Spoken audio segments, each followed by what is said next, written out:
going to show you the few things we've done over the last few days as we get it ready to go back on the dyno again.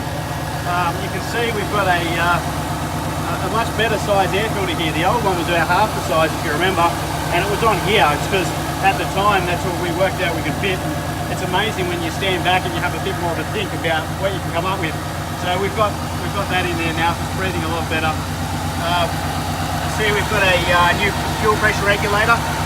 The other one was a bit small. We actually bought it when we planned for this to be a V6, and it wasn't cutting the mustard. We'll go for a walk around the back. See our fuel cell set up here and our rear firewall, if you haven't seen that before. We actually put a bigger surge tank in here, you can see that, Raceworks tank. The other one was a little bit too small, and we've got a bigger feed line for the fuel pump as well. So we'll go underneath. So you see our Bosch 4.4 there. We've got our half-inch line there and filter. We see a little primer pump here to put fuel to the surge tank.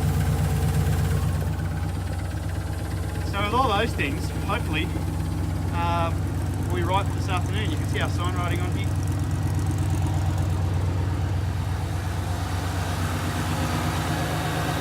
So yeah, we're going to be back on the dyno this afternoon at Custom Bugs and Buses, and hopefully we'll make some power. Isn't that right, Nigel?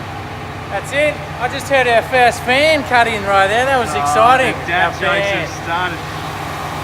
We don't actually have any young blokes with us today because they've got other things they had to do today, so it's just me and Nigel hanging out. Hey, good luck on your exams today, boys. Indeed. See you all.